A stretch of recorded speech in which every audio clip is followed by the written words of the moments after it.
একবার চোখ বন্ধ করে কল্পনা করুন তো, আপনি দাঁড়িয়ে আছেন ঢাকার সদরঘাটে। চারিদিকে শত শত লঞ্চের হর্ন নেই, নেই অসংখ্য যাত্রীর ঠেলাঠেলি, নেই ডিজেল ইঞ্জিনের কালো ধোঁয়া। বরং সামনে দেখা যাচ্ছে শান্ত বুড়িগঙ্গা নদী। নদীর জলে সূর্যের আলো ঝিকিমিকি করছে। দূরে ধীরে ধীরে ভেসে আসছে বিশাল এক জাহাজ। চিমনি থেকে উঠছে কালো ধোঁয়া।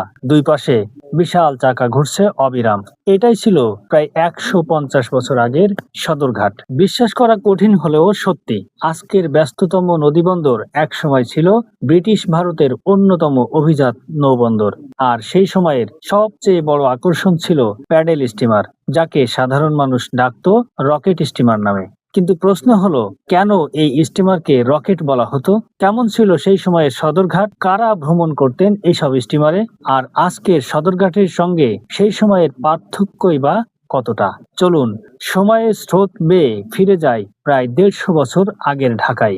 আজ আমরা সদরঘাটকে শুধু একটি লঞ্চ টার্মিনাল হিসেবে চিনি, কিন্তু ইতিহাস বলছে এই ঘাট ছিল ঢাকার প্রাণ।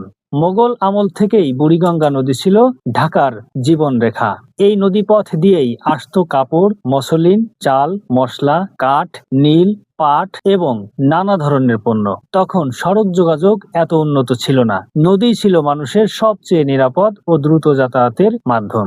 বণিকরা, কৃষকরা, জমিদাররা সবার ভরসা ছিল এই নদীপথ। আর সেই কারণেই সদরঘাট ধীরে ধীরে হয়ে ওঠে পূর্ববঙ্গের সবচেয়ে গুরুত্বপূর্ণ বাণিজ্য কেন্দ্র। এখন যদি আপনি ১৮৮০ সালের সদরঘাটে চলে যেতে পারতেন, তাহলে কি দেখতেন? প্রথমেই চোখ পড়তো পরিচ্ছন্ন ঘাট। কোলাহল থাকলেও সেটা ছিল নিয়ন্ত্রিত। নদীর পানি ছিল অনেক স্বচ্ছ। দূরে পাল তোলা নৌকা, ছোট ছোট ডিঙ্গি, বড় মালবাহী দেশীয় নৌযান, আর তাদের মাঝখানে দাঁড়িয়ে আছে বিশাল আকৃতির কয়লা চালিত স্টিমার। সেই সময় এই স্টিমারগুলো ছিল আধুনিক প্রযুক্তির প্রতীক। লোকজন শুধু যাতায়াতের জন্য নয়, স্টিমার দেখার জন্য ঘাটে এসে দাঁড়িয়ে থাকতো। আপনি কি কল্পনা করতে পারেন একটি জাহাজ দেখতেই শত শত মানুষ ভিড় করছে? আজকের দিনে বিষয়টি অদ্ভুত মনে হলেও তখন সেটাই ছিল বাস্তব। অনেকেই হয়তো ভাবছেন, প্যাডেল স্টিমার আবার কি?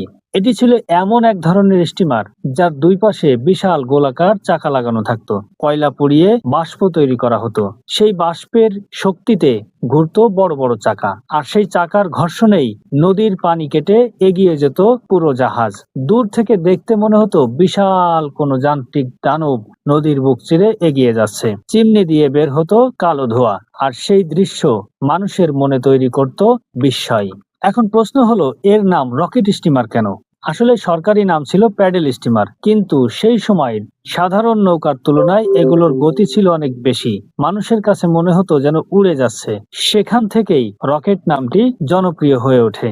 আজও বাংলাদেশে এই ঐতিহাসিক স্টিমার সার্ভিসকে অনেকে রকেট সার্ভিস নামেই চেনেন। শুধু পরিবহন নয়, এগুলো ছিল ভাসমান রাজপ্রাসাদ। প্রথম শ্রেণীর কেবিনগুলো ছিল অত্যন্ত বিলাসবহুল। কাঠের কারুকাজ করা দেয়াল, পিতলের অলংকার, নরম সোফা, আরামদায়ক শয়নকক্ষ, বড় ডাইনিং হল।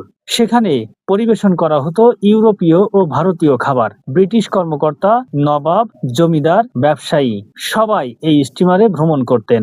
ডেকে বসতো চায়ের আড্ডা, কখনো কখনো থাকতো সঙ্গীতের আয়োজনও। ভাবুন তো, আজকের লঞ্চে বসে কি এমন অভিজ্ঞতার কথা কল্পনা করা যায়? অবশ্য শুধু ধনীরাই নয়, সাধারণ মানুষের জন্য আলাদা ডেক ছিল। যদিও সুবিধা ছিল সীমিত, তবু সেই সময় এই স্টিমারে ভ্রমণ করা ছিল অনেকের কাছে স্বপ্নের মতো। গ্রামের মানুষ নতুন কাপড় পরে পরিবার নিয়ে সদরঘাটে আসতেন। স্টিমারে চড়ে খুলনা, বরিশাল, চাঁদপুর সহ বিভিন্ন অঞ্চলে যেতেন। এই যাত্রা শুধু ভ্রমণ নয়, ছিল এক ধরনের উৎসব।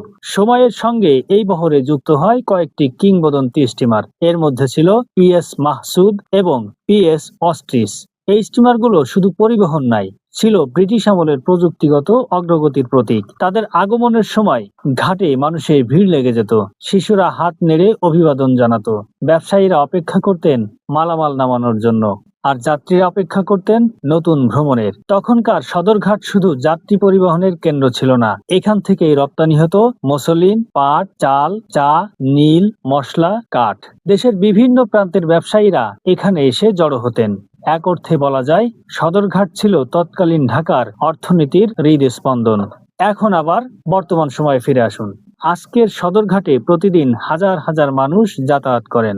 অসংখ্য লঞ্চ, ছোট বড় নৌযান, অবিরাম ব্যস্ততা, শব্দ, ধোঁয়া, কোলাহল। অন্যদিকে 1880 সালের সদরঘাট ছিল তুলনামূলক শান্ত, পরিচ্ছন্ন এবং অনেক বেশি গোছানো। সময় বদলেছে, নদীর রূপ বদলেছে, যানবাহনও বদলেছে, কিন্তু ইতিহাসের স্মৃতিগুলো আজও বুড়িগঙ্গার ঢেউয়ে ভেসে বেড়ায়। একটি ঘাট যা শুধু নদীর তীর নয়, এটি ঢাকার ইতিহাস, বাংলার বাণিজ্য, ব্রিটিশ আমলের প্রযুক্তি আর হাজারো মানুষের স্মৃতির সাক্ষী।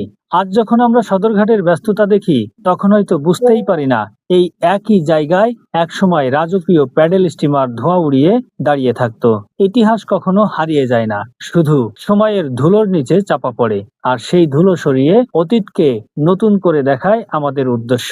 এবার আপনার কাছে একটি প্রশ্ন, আপনার পরিবারের কেউ কি কখনো রকেট স্টিমারে ভ্রমণ করেছেন?